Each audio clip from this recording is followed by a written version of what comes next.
Oi, gente, boa tarde. Eu vou dar início, então, a mais um episódio do 30 Minutos de Histórias. Bom, meu nome é Ana, eu sou petiana do PET História da UFSC, e a minha pesquisa gira em torno de arte urbana e fala um pouco sobre o grafite e a pichação em Florianópolis, né? Sobre Florianópolis. E para conversar sobre isso com a gente, eu convidei duas pessoas que vão se apresentar agora. Eu vou pedir para vocês se apresentarem agora. Bom, boa tarde, bom dia, boa noite aí, né? Eu sou o Nicolas, conhecido no mundo do grafite da pichação aqui em Florianópolis como Maria. Eu atuo nas ruas aqui acho que há uns 10 anos e faço parte também da Florips Corre Tinta. Além disso, eu sou angoleiro também, faço parte do grupo Nizame de Capoeira Angola, aluno da Mestra Elma, que também é arte de rua, né? Não podemos esquecer. Passa a bola aí. Bom dia, boa tarde, boa noite. Me chamo Sara Arias. Bom, na pichação e no grafite eu assino como lixo. Faço parte da CRIO Viva Mais e das Reais Cannabis. É isso. Faço atualmente arquivologia na UFSC e acho que é isso. Estou atuando na pichação, comecei desde 2016, assim, agora um pouco parada, né, questão de pandemia, etc e tal, mas pretendo voltar. Eu pensei em convidar eles para conversar um pouco sobre algumas, como que eu posso chamar? Algumas problemáticas que eu encontrei durante a leitura para minha pesquisa.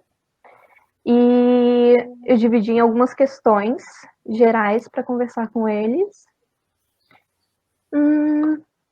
E também é importante, né, lembrar que quando eu comecei a pesquisa, eu tinha o intuito de conversar mais com os artistas e eu conversei, inclusive, com a Mandim para a gente fazer algo em conjunto, né, com a agenda, mas acabou que não deu certo por conta da pandemia, mas eu acho que ainda é importante manter diálogo com os artistas para fazer a pesquisa, né? E eu convidei os dois, eu acho que eu escolhi os dois porque os dois tiveram, de alguma forma, um contato com a minha primeira parte da pesquisa, né, que está sendo fazer um material didático sobre a pichação durante o período da ditadura. E sempre fazendo paralelos com Florianópolis, né, porque a nossa pesquisa tem como foco a cidade de Florianópolis. Então, durante a leitura da bibliografia, eu me deparei com o TCC do Maria, e a Sara me ajudou bastante com as imagens para colocar no material didático. Então, eu pensei em chamar os dois por isso também. E agora eu vou começar, então, com uma questão que eu pensei bem geral, assim, principalmente por conta de coisas que eu encontrei durante a pesquisa, pensando mais na história do grafite e da pichação, né? Que foi que um dos dilemas que eu encontrei, lendo a bibliografia, foi em relação à história do grafite e seus precursores, né? Porque nem sempre a gente pesquisa, sei lá, um nome para dizer que é o precursor, mas na maioria dos materiais eles colocam alguns nomes. E uma questão em relação à origem, assim, que eu encontrei uma história um pouco academicista, né? Que eu não sei se eu posso chamar assim, mas a história colocava como os pioneiros personagens que já eram de classe média e que tiveram as chances de estudar muitas vezes artes visuais na academia e quando buscaram um novo público, passaram a usar os muros da cidade como telas para artes que já eram muitas vezes aceitas pela crítica, né? E aí eu posso citar o caso da Alex Valauri, que estava em grande parte da bibliografia que eu li, e que foi também convidado para expor na Bienal em 1985. Não que ele não tenha sua importância, né, como precursor da arte de rua, digamos assim, ou arte na rua, né, porque talvez a arte dele não tenha nascido na rua, mas ela, em algum momento, foi para a rua. Mas a gente sabe que também existe uma outra origem do grafite, né, que está associada com o movimento hip hop, e que esse, de certa forma, aproxima bem mais o grafite da pichação, que é algo que a gente vê que, bom, no senso comum, ou nas pessoas que caminham pelas ruas, elas sempre distanciam muito, né, que a pichação não é arte, mas o grafite é. Então, eu queria que vocês falassem um pouquinho sobre isso. Vou eu, né, Sara?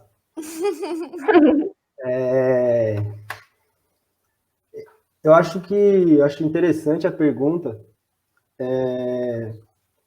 mas, né, você falou do lance dele de ser uma origem elitizada, né, essa explicação histórica do grafite da pichação, né, por estar colocando como precursor o Alex Valauri, né. Eu acho legal a gente pensar na pergunta, né? Quem é o precursor? Isso é uma pergunta também que eu acho bem elitizada, né? Você querer originar a coisa de um certo lugar, de um certo ponto, né? Sim. E aí que eu acho bacana a gente pensar que o grafite, ele é um movimento que acontece dentro das periferias. Não existem precursores além da periferia. Além do povo que vivia na periferia de Nova York, que vivia na periferia de diversos outros locais do mundo, que produziram 4 elementos, que são o grafite, o DJ, o MC e o B-boy. E cada lugar vai ter seu jeitinho de fazer hip hop, entendeu? E não é diferente no Brasil. Se você for ver a iniciação do hip hop aqui em Brasília é uma coisa, se for ver em São Paulo é outra coisa, Rio de Janeiro é outra coisa, BH é outra coisa. Né? Então eu acho que é importante a gente pensar que se for ter uma origem do hip hop, a origem do hip hop é na periferia, né? E quem fez esse hip hop, você quer ter um precursor? Então são pessoas pretas, entendeu? Então eu acho que isso que é a origem do hip hop, na minha opinião, né? Mas é que aí a academia não se satisfaz muito um pouco com isso só, né? Então, isso que fica meio complicado de vez em quando, mas eu diria que é isso, né? A origem do hip hop, assim, né? Respondendo a tua pergunta, eu acho. Mas dizendo que o Alex Valauri tem muito valor. Ele fez uma coisa que é muito interessante, e eu acho que até o Alex Valauri, ele é, sim, conduzido pelo hip hop também, de uma forma ou de outra. Porque chega na ideia dele de usar um spray como superfície à cidade, a gente não sabe como. Mas eu acredito que seja talvez por ele ter visto alguém do hip hop fazendo isso, né? E eu acho ele importante porque, né, ele se aproxima um pouco da pichação, porque ele só usa preto e só uma lata, ele não usa muita coisa, e ele critica muito o sistema mercadológico de comércio, né? Ele usa marcas, ele cria um outro tipo de ideia de marca, né? Ele fala da Lacoste, né? Ele coloca essas coisas assim.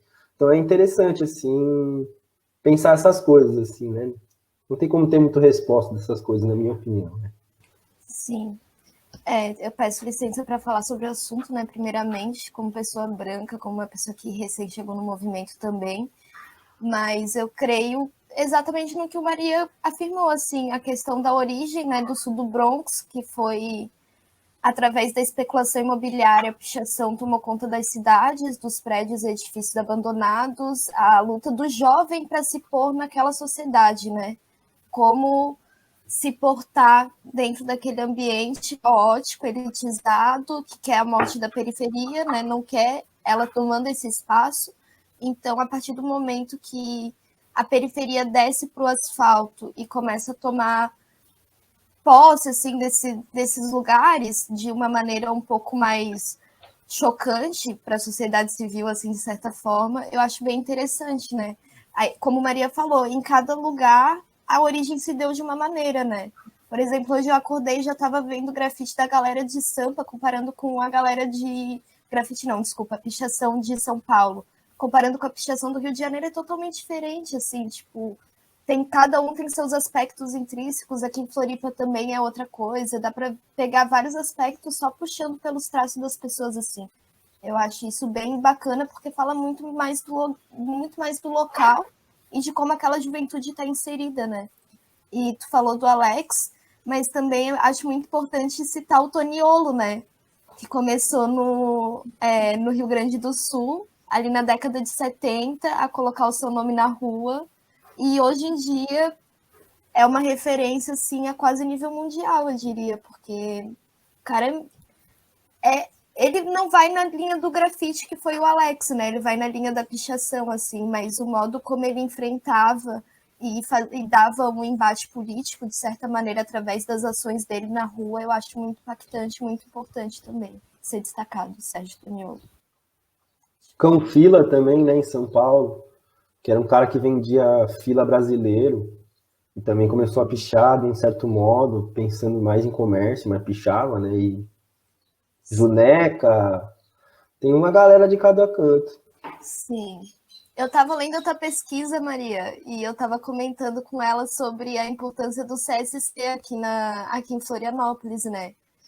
Que também acho que é uma pessoa muito bacana de ser lembrada, assim, pela atuação dele de mais de 20 anos da cena, né? Tipo, eu tenho 21, ele começou a grafitar, a pichar quando eu estava nascendo, assim, tipo, ainda mais por ser meu vizinho, eu acho isso muito bacana, assim, tipo, ver como a cena está crescendo, assim, como está sendo valorizada, né, a questão dos artistas aqui. O Mumu conta muito da família RM lá do norte, de ser um dos precursores daqui de Florianópolis no grafite e na pichação, né? A FH também, né? Também. Então, quer dizer que tipo, ele já fala que já tinha gente antes que iniciou ele, mas eu diria que o Mumu é um dos caras que mais pichou Florianópolis na história de Florianópolis, então se enquadra aí dentro dos grandes percussores, né? Sim, com certeza. Mas é isso, são pessoas que estão em contato direto com a periferia, né? Por mais que às vezes tenha vindo do asfalto, sim, estão subindo o morro e estão levando a cultura para onde ela deve estar, né? Querendo ou não, aonde ela se iniciou, fazendo parte dessas histórias. Obrigada, eu quero agradecer pelo que vocês falaram agora. Eu acho que é bem importante que isso seja dito, porque eu senti muito falta disso na leitura da bibliografia, né? Ela colocou. Eu li uma bibliografia falando sobre a pichação em São Paulo, pichação e grafite em São Paulo durante o período da ditadura. E eu senti bastante falta da pichação, assim, que ela deu uma ênfase grande nos artistas do grafite, enquanto os artistas da pichação eu senti um pouco de falta, mas era a proposta dela também, né? E estudando um pouco durante o período da ditadura, assim, eu encontrei muita coisa também do movimento estudantil. E aí eu queria entender um pouco também dessa ligação, né, do movimento estudantil com a pichação em alguns momentos, assim. Porque a grande maioria das imagens que eu encontrei no Arquivo Nacional, assim, são de estudantes fazendo pichação. Isso particularmente foi o meu meio de encontro com o grafite, com o hip hop. Toda a minha história começou já no movimento estudantil, né? Comecei a participar do movimento estudantil em 2014, em 2016 eu comecei a sair para as ruas para fazer pichações políticas, lambes, enfim, intervenções de diversas formas, mas com cunho político, né? E a partir daí eu me aproximei da pichação e, consequentemente, do grafite, do hip hop. Mas eu acho bacana até que antes eu tinha falado do Toniolo e eu não comentei que o Toniolo, ele era policial civil e ele começou nas ruas, tipo, mandando cartas, falando mal sobre o chefe de polícia, mandando cartas assim, tipo, cartas ao leitor, falando mal do chefe de polícia, talvez por causa dos problemas mentais dele, mas enfim, a partir daí ele foi desligado da corporação e aí ele começou a se rebelar contra essa instituição, né? É muito engraçado e ao mesmo tempo é muito necessário, assim, porque eu acho que é um momento que tu escancara o que está acontecendo, a realidade que todo mundo ignora, né? Eu tenho até um picho que eu fiz no...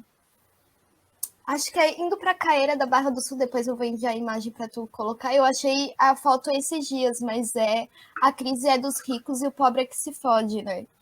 Aí eu puxei isso ali numa mansãozinha ali da Caeira e deu uma repercussão na época, assim, foi bem bacana, tipo, ver como que as pessoas lidam com esse choque, assim, né?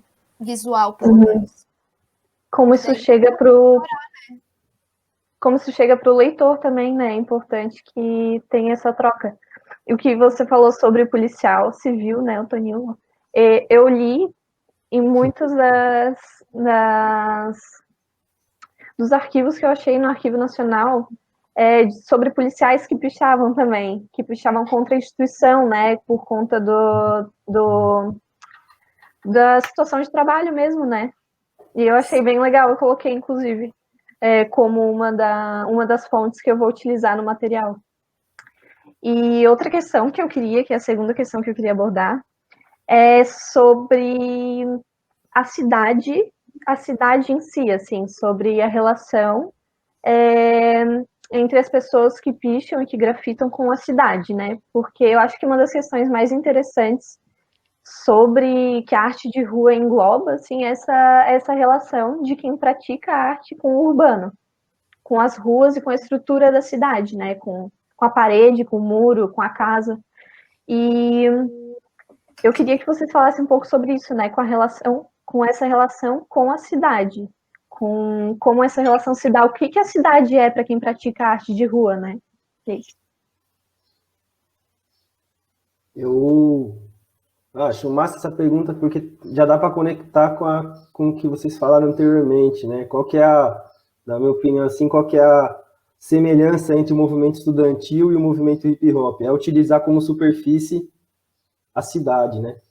Então a cidade, eu acho que ela é uma superfície para nós artistas, né? Não só para nós artistas, para o Estado também, né? Então a cidade, na minha opinião, é política, né? Então, tudo que se está na cidade por uma certa razão, né?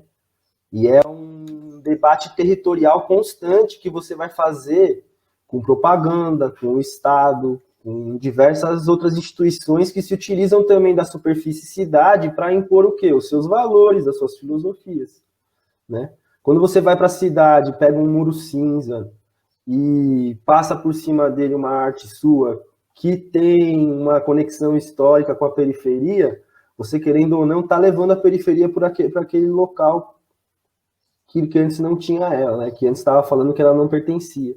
Então isso incomoda, né? Então a relação, eu acho, nossa com a cidade é uma relação extremamente política e é uma relação de ativismo político. E é por isso que o movimento hip hop incomoda tanto, porque o movimento hip hop pensa no ativismo diário. A gente não está aqui para fazer a revolução, a gente está aqui para fazer o dia melhor de amanhã, que a gente nem sabe se vai estar aqui. Então, a gente pretende fazer o quê? Cada dia tentar conquistar os nossos espaços, cada dia conquistar nossos territórios, cada dia demonstrar para a sociedade que existe um grupo de pessoas organizadas que acha assim que o povo tem que ter cultura e arte de qualidade e popular, né? Diariamente, para os seus olhos. Por quê? Porque a gente acha que a arte é um meio de você filosofar sobre as coisas, de você ter sua consciência sobre as coisas, ou um meio de você se profissionalizar, né? Todo artista independente tem muita dificuldade em fazer isso, por quê? Porque a gente é tirado para louco toda hora. Então, a gente demonstrar isso na cidade provoca essas situações, né? Provoca essas ideias. Então é isso, é uma relação política, é uma relação de ativismo político que eu tenho com a cidade, assim, né? A cidade é uma superfície, é uma grande folha de papel que não fica em casa, fica lá fora. Então a galera fica passando e pensando. É diferente, né? Então dá para ir além. Então, para mim, é mais ou menos isso.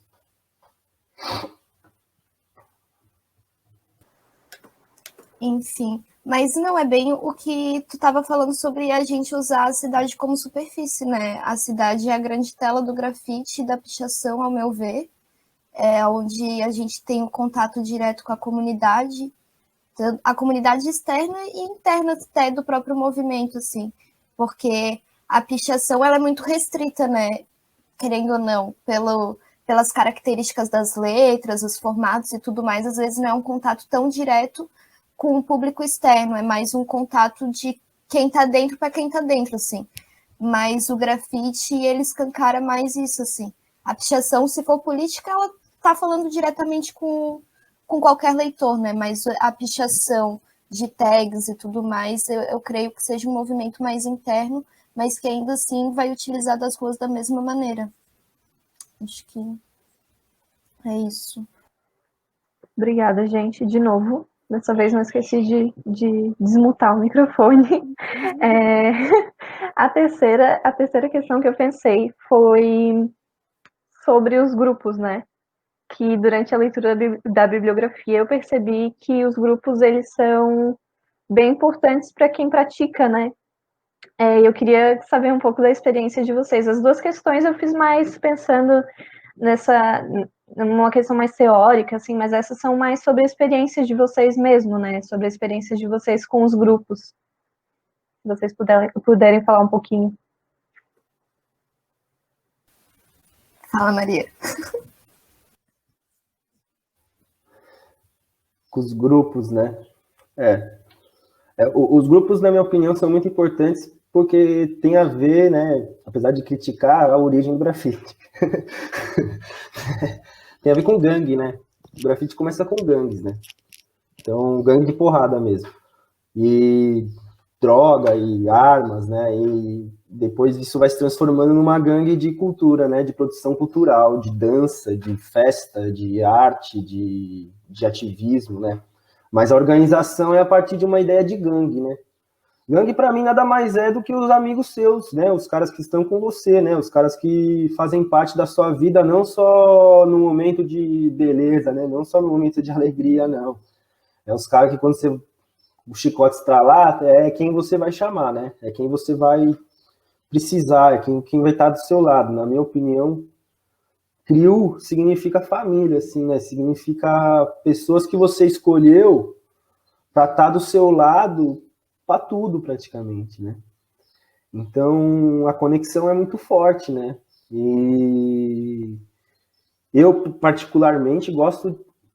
Eu tenho uma CRIO só, né? Tem gente que tem várias, tal. E isso é a minha ideia sobre CRIO, né? Não é a ideia de todas as pessoas. A CRIO também pode ser só um símbolo que você faz junto com outras pessoas também, né? É só a minha compreensão também. Mas eu visualizo dessa forma, assim. A nossa CRIO é de 2016. Eu grafito desde 2009. Então, tipo assim, ó, de 2009 a 2016 eu fiquei fazendo rolê com essas pessoas para aí sim a gente fazer a CRIO. Então tem todo um desenvolvimento de intimidade, de conexão ali para você estar fazendo essa coisa. Porque, na minha opinião, CRIO é uma coisa muito séria. Quando você entra na CRIO, não é para você sair, não. É para sempre, assim. É tipo time de futebol, né? Não faz parte de você. Então você vai estar preocupado com o teu nome dentro do movimento. Porque, querendo ou não, você vai embora. O que fica é o teu coletivo, né? Com certeza. Então, você tem que pensar, isso é uma forma de continuar a coisa, né? A gente vai demorar, mas com certeza a gente quer botar mais gente na nossa CRIO algum dia, né? Por quê? Porque a gente sabe que isso tem que acontecer, né? Uma forma da gente desenvolver a nossa ideia, o nosso ideal ali, né? O grafite e a pichação e o movimento é algo muito amplo. Então, cada CRIO é como se formasse a sua própria ética dentro do movimento. São pequenas éticazinhas, assim. Porque é muito diferente você fazer rolê. Os rolês têm diversas formas de serem feitos. Dá para fazer rolê drogado, dá para fazer rolê não drogado, dá para fazer rolê à noite, de dia, com a família, com os filhos, evento.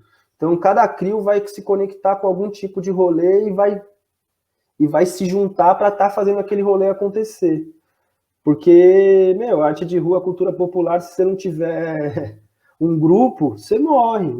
É como samba, é como capoeira, é como qualquer outra cultura de rua. Você precisa do grupo, você precisa do coletivo, porque você vai gastar dinheiro, você vai gastar tempo, você vai gastar raciocínio com a parada, você vai gastar energia, paciência, saliva, porque você tem que é um ninho de cobra, né, meu? Você tá na rua, né? Você vai ter que sempre estar dialogando com a rua. E a rua não é um lugar muito amistoso. É gostoso de ficar, mas ele não é muito amistoso, não. Você tem que entender onde você tá, tem que saber como chegar, como sair. Então, eu acho que a CRIO tem essa importância, né? Ela amplia seu horizonte social em relação ao grafite. Você vai mais longe quando você tem uma CRIO. Porque você está dando um outro passo dentro da história, da sua pequena história, de tudo que a cultura pode oferecer, né? Assim. Mas é isso, cada um vai ter sua CRIO e sua ideia de CRIO também, né? Não tem... É exatamente isso, né? Hoje em dia a gente tem, por exemplo, aqui no Brasil os mais fortes, que tem gente, acho que pelo mundo inteiro, né, dos mais fortes.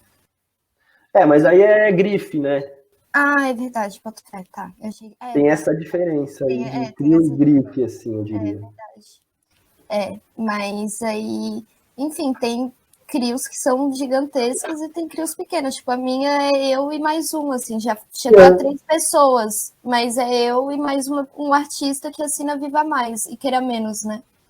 Mas é isso, assim, eu acho que exatamente cada grupo vai ter a sua postura, o seu modo de encarar a rua, de analisar o movimento também, se portar dentro dele ou não. Tem gente que realmente faz a sua pichação, mas não está diretamente vinculado ao movimento hip hop, tipo, não está presente no movimento hip hop em outros aspectos além da pichação, né?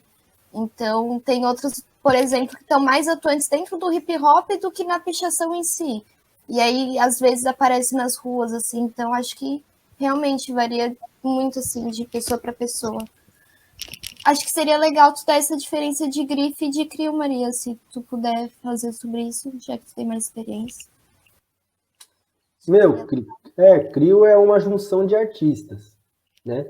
De artistas de rua. Alguns artistas de rua se juntam e formam uma CRIO, né? Um grupo, né? E isso é uma coisa mais íntima, mais pessoal, porque tem a ver com as pessoas com que você está dando rolê, que a gente chama, indo pintar, né? A grife é uma junção de CRIOs. Então, é uma junção de grupos de artistas. E a grife tem a peculiaridade de ser do mundo da pichação. Não tem grife em grafite. Isso é uma coisa da pichação. A pichação criou. Porque a pichação, normalmente, o nome é feito por mais de uma pessoa. Não é que nem no grafite, né? Que o cara tem um nome só e só ele faz aquele nome. Não. Na pichação, às vezes, tem um nome só que várias pessoas fazem. Então, os caras inventaram a grife, que aí essas várias pessoas fazem um símbolo que outras várias pessoas fazem, que outras várias pessoas fazem, que outras várias pessoas fazem, né? Mas a grife é muito importante, eu acho, na pichação, porque ela conseguiu dar uma dimensão nacional para a pichação, né? Hoje tem grifes que tem pichadores do Rio Grande do Sul até o norte do país, né? Então, são grifes enormes, assim, ó, que juntam mais de 1.500 cabeças, que faz festa de dias, né? Então, se tornam, eu diria que são organizações hoje em dia, né? São organizações periféricas, querendo ou não. Eles fazem uma pá de coisa ali, fazem camiseta, gera dinheiro, bandeira, tem jogo de futebol entre só pichadores, campeonato... Tem uma pá de coisa, um mundo inteiro, uma cultura inteira que gira em torno dessas junções, assim, né? Acho que é isso. É isso. Eu queria perguntar para você, perguntar não, né? Falar com vocês um pouquinho sobre a relação que vocês estabeleceram com a agenda, né? Que foi até onde o Maria chegou a trabalhar um tempo como tatuador. E explicar um pouquinho o que é o Agenda, né? O Agenda é um centro de artes urbanas que agora está em pausa, né, por conta da pandemia, mas ele fica localizado no Itacurubi e é direcionado por mulheres incríveis, que eu admiro muito, e que disponibiliza aulas de diferentes modalidades relacionadas à arte urbana, né? Dança, teatro, desenho e pinturas urbanas, que foi a modalidade que o Maria deu aula, né? Chegou a dar aula lá. Então, eu queria que vocês falassem um pouco o que a Sara, ela fez essa aula com o Maria. Eu queria que vocês falassem um pouco sobre essa experiência que vocês tiveram. E aí? Eu primeiro? Que? Tá mutado. Tu tá mudo, Maria. Pode falar, já tava mudo, era pra tu falar mesmo. Tá, não.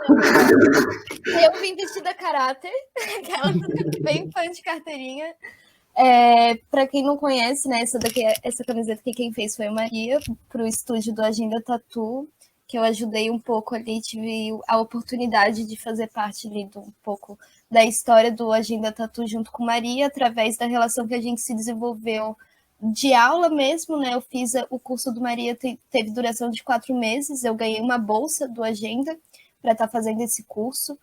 Para mim foi de extrema importância, que eu sempre gostei muito da pichação, do grafite e tudo mais, mas eu sempre sou uma pessoa muito receosa, assim, então ter essa experiência de sala de aula, que é um ambiente que eu me sinto mais confortável, assim, como pessoa e como aluna, com uma pessoa que eu admiro, que era o Maria, era não, né? É ainda. Mas foi muito incrível, assim, para mim. Além da relação de amizade que a gente criou, todos os ensinamentos que ele me passou. Eu guardo as folhinhas até hoje de todas as aulas, as atividades que a gente realizava, as conversas que a gente tinha mesmo sobre a história do grafite. Eu acho de extrema importância, assim, porque era um ambiente também que, ao mesmo tempo que tinha eu, que não tinha tinha uma origem assim mais do hip hop, do movimento estudantil e tudo mais, tinha pessoas também mais elitizadas que vinham, por exemplo, do ramo da tatuagem ou do ramo assim de questões mais técnicas, assim. Eu sei que tinha gente ali que fazia, por exemplo, que era de edificações, então, tipo, tinha um grande trânsito de pessoas diferentes no mesmo ambiente para falar sobre um assunto de extrema importância e que não é tão valorizado, né? Então, acho que o Agenda, ao entrar e permanecer na cena de Florianópolis como um espaço de arte urbana, é gigantesco, assim, não tem proporção, pelo menos ao meu ver, para falar sobre isso agora, porque ainda assim é muito recente, mas foi aonde a gente teve a possibilidade de encontro da cultura, sabe? Um local, assim, onde elas apoiam dentro de tudo, dentro do possível e impossível, assim, eu vejo elas fazendo para acontecer tudo da melhor forma. Por exemplo, eu faço parte da organização da Batalha do Norte, que é uma batalha de rima, de rap que tem aqui no norte da ilha, em Canasvieiras, e a gente diversas vezes já fez parcerias com Agenda para eventos, já apresentamos batalhas dentro do Agenda, em roda de conversa com Kamal, Marechal, a gente já participou também do próprio evento de inauguração do Agenda Tatu. A Batalha do Norte também se fez presente, né? A gente fez parceria, inclusive, com Maria, de tatuagem, até para festas da Batalha de 7 anos, que teve em 2019. Então, eu acredito que não tenho que falar delas ainda, porque é um trabalho contínuo e está num progresso incrível, assim. Acho que vai muito além do que a gente pode falar hoje, porque é um processo histórico que a gente está vivendo e que a gente vai colher muitos frutos ainda, principalmente como cultura, assim. E eu agradeço muito, Maria, pelas aulas, pelos ensinamentos trocados, porque... Ai, para, seu bobo, mas é isso, assim, foi realmente algo muito marcante para mim, assim, como pessoa e como pichadora também, com certeza. Porque o picho, a gente tem muito rola muito atrito com a academia, né? E como eu venho da academia e adentrei no picho depois, eu sinto muito esse conflito de fora, mas para mim eu acho muito importante, assim, ter esse contato direto. E com Maria eu vi como isso era possível de ser realizado, assim, de uma maneira que respeitasse os ensinamentos da rua em primeiro lugar, respeitasse a cultura e a história desses movimentos, para aí sim adentrar no academicismo e tentar, de certa forma, trazer uma divulgação do meio do meio periférico, né? Acho que é isso. Eu acho que a fala da Sara já responde muita coisa sobre o Agenda, né? Assim, né? O Agenda é isso, assim, ele é uma tentativa de mulheres, um projeto de mulheres que viram, como muitos de nós, artistas independentes em Florianópolis, não tinham um espaço de profissionalização, né, cara? Um espaço que a gente pudesse produzir os nossos projetos, botar para vender nossas artes, tatuar como eu tatuava, né, no meu caso, tudo isso vinculado ao movimento hip hop, não tendo que você ir numa galeria de arte e aí se fazer da forma que eles querem, para aí sim ser aceito como um artista, né? Então, acho que não só o Agenda, como outros centros culturais que ainda virão aí por Florianópolis, vão ser muito importantes nesse sentido, assim, né? De salientar essa escassez de espaço que vários artistas enfrentam aqui, né? Tem muita gente boa aqui em Florianópolis, com muita ideia boa, mas com muitas poucas formas de conseguir apoio, né? Isso só vai ser feito se nós artistas nos organizarmos e tentarmos fazer isso por nós mesmos, porque se a gente for ficar esperando empresário fazer, vai tomar nos dedos e vai continuar as mesmas pessoas conseguindo e as outras pessoas não conseguindo. Então, eu acho que o lance é lutar por essa ampliação, né? Lutar por essa ampliação para quê? Para que a gente consiga viver de arte, né, meu? A gente é artista, a gente é pichador, a gente é grafiteiro, mas a gente queria fazer o que a gente ama para conseguir ser feliz na vida aí, né? Não ter que ficar em cima de uma moto, não ter que ficar pintando prédio, não ter que ficar trabalhando de garçom e aí no final de semana produzindo sua arte. Quem tá feliz assim, mano, da hora demais, já é, né? Nós, vai pra cima, mano.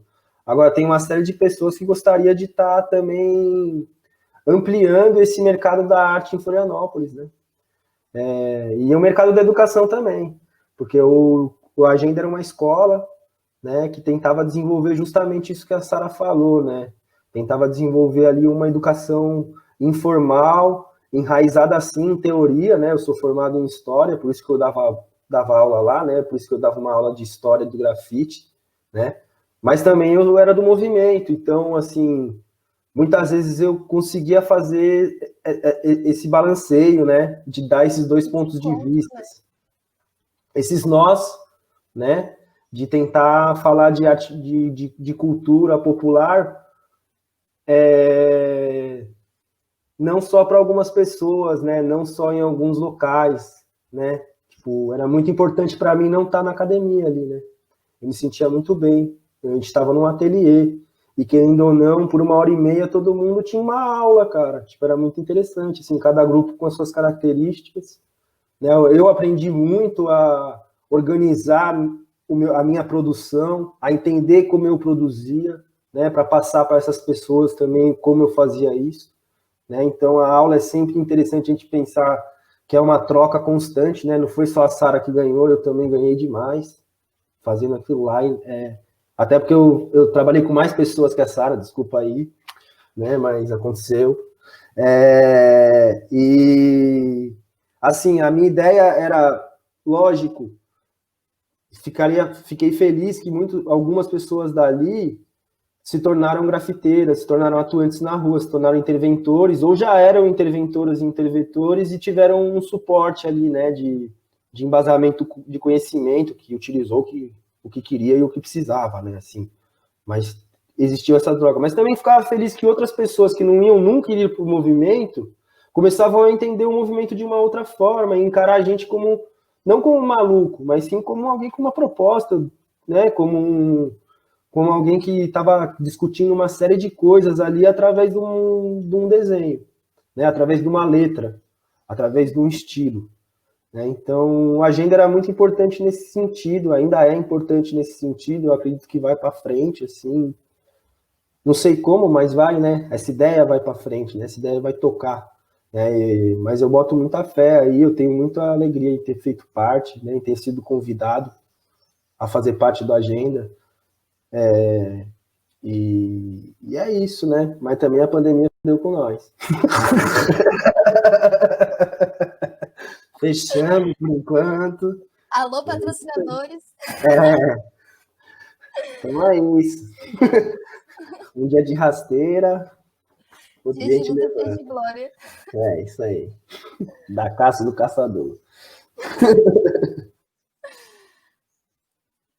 Ai, gente, agora desmutei. Fiquei muito feliz de poder conversar com vocês. São duas pessoas que eu admiro, mesmo, né, um pouco de longe agora no momento, mas são duas pessoas que eu acho sensacionais e eu acompanho já há bastante tempo. E é isso, o nosso tempo está esgotado, não dá mais para falar, todo mundo mutado, mas eu agradeço demais por vocês terem aceito, demais mesmo, porque eu acho que é muito importante que tudo que vocês falaram aqui seja falado, e em muitos momentos eu me senti assim que eu não podia ser contemplada pelos textos, só os textos que eu estava lendo, que eu precisava procurar realmente conversar com os artistas, né? E eu acho que a conversa que a gente teve hoje foi muito legal e muito proveitosa. Principalmente com os dois já se conhecem, já tem uma certa intimidade, assim, né? Então a gente pôde ter uma conversa bem legal. E é isso, gente. Obrigada de novo. E é nóis.